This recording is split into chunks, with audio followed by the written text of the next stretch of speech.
Halo semuanya, selamat datang kembali di Rumah Jagoan Kancil. Di sini tempatnya kita mengobrol seputar para superhero Indonesia.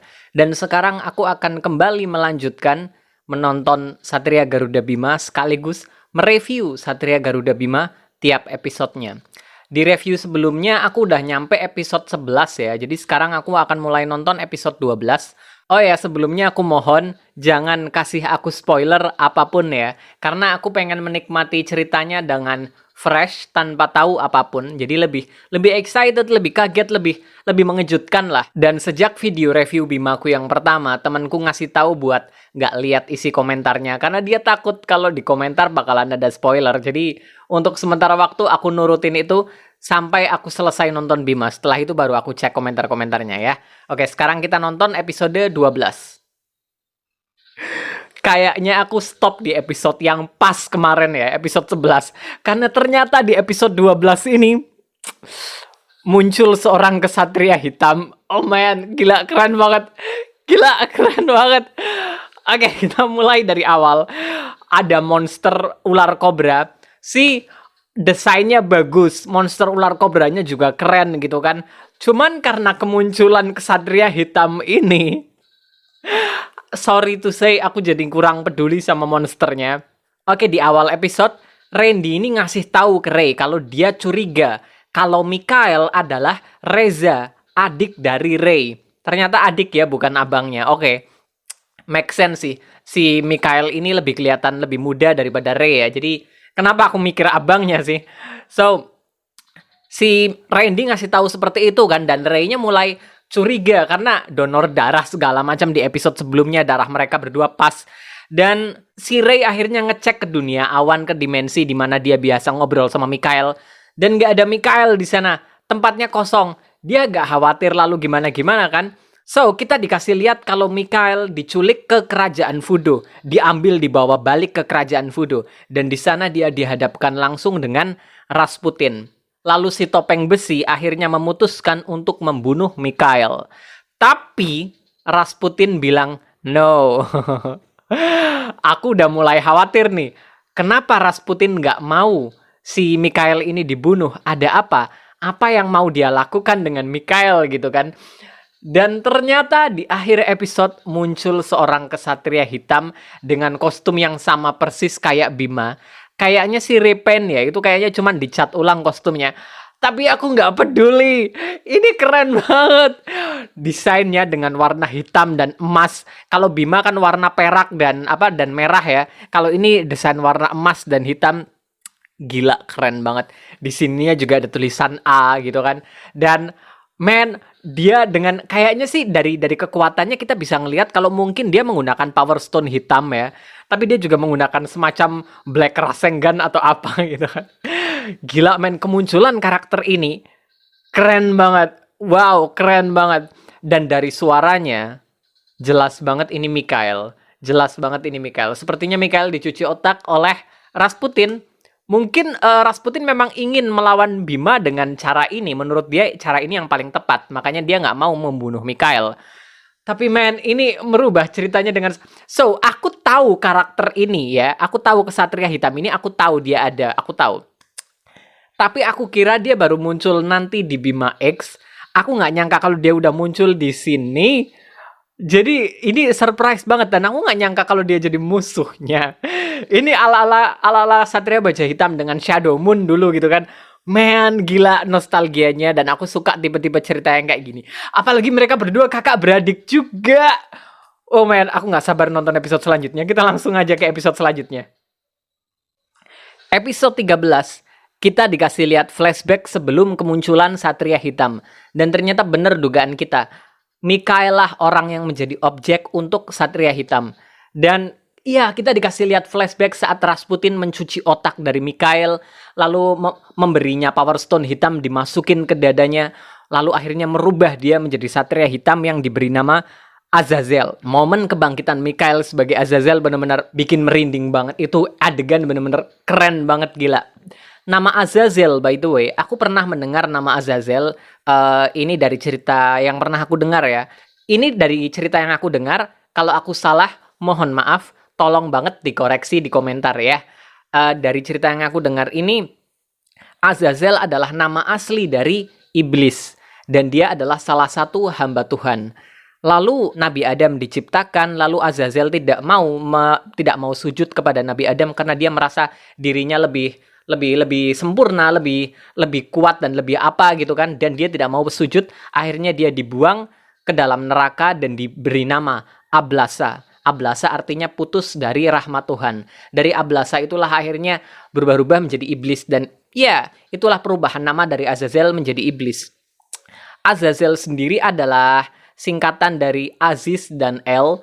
Aziz ini adalah makhluk yang terhormat, makhluk yang kuat. Jadi Azazel artinya adalah makhluk Tuhan yang sangat kuat, yang terhormat. Seperti itu. So ya, kita kembali lagi ke pertarungan antara Bima dengan Azazel.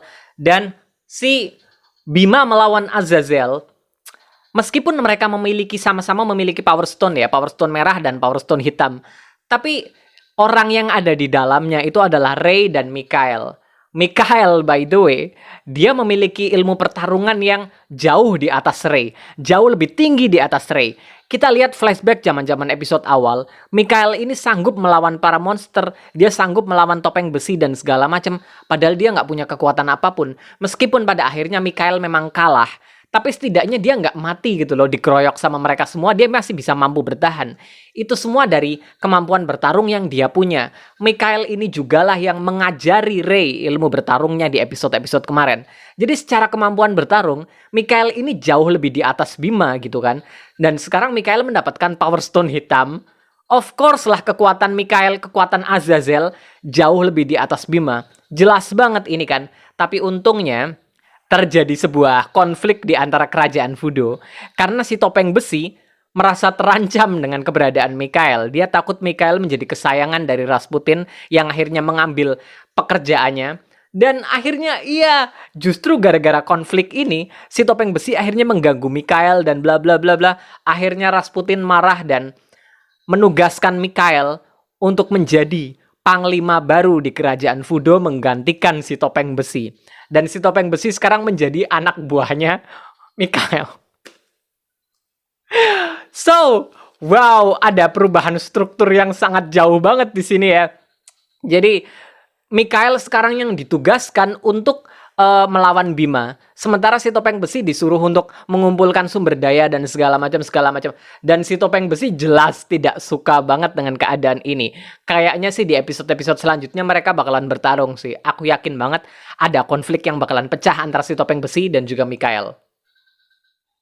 Episode 14, di sini ada banyak sekali konflik yang berhubungan dengan cinta segitiga antara Ray, Rena, dan juga Belinda.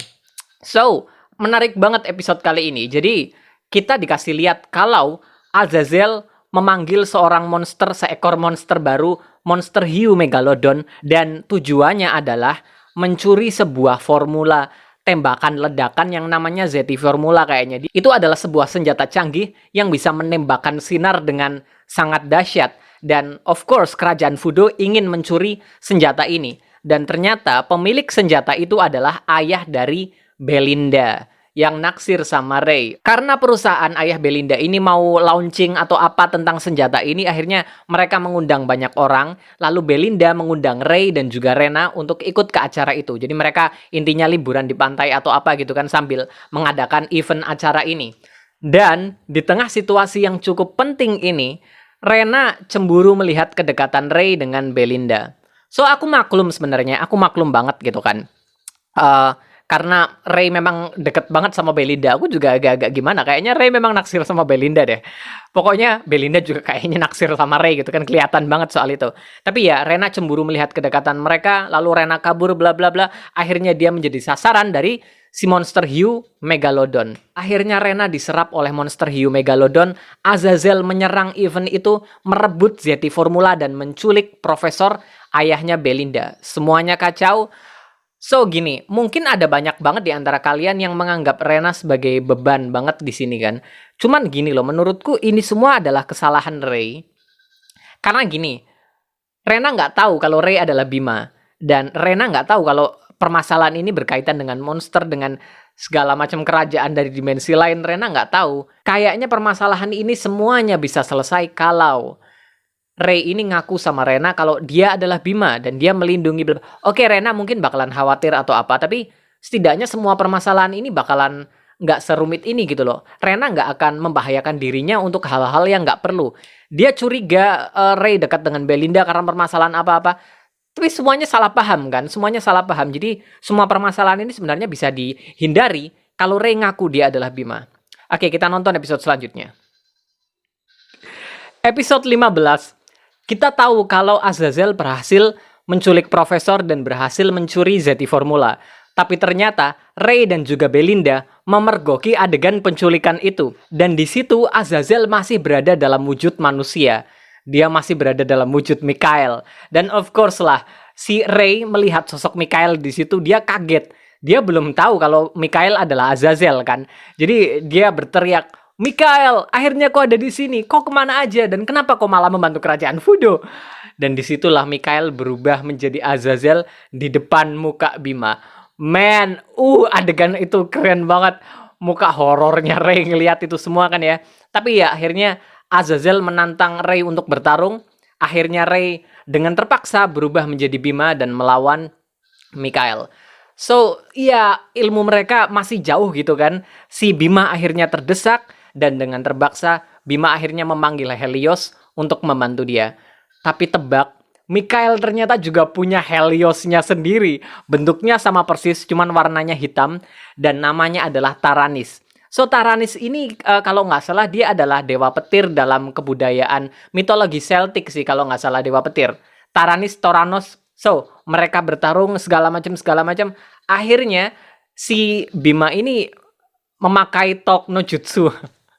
Dia ngobrol sama Mikhail kan, mencoba menyadarkan Azazel. Mereka menculik Rena. Aku harus menolong Rena di sini. Dan ingatan Mikhail di sini agak keganggu. Sepertinya adegan cuci otaknya agak lumayan lemah ya. Cuci otaknya ini sepertinya lumayan lemah. Dan si topeng besi.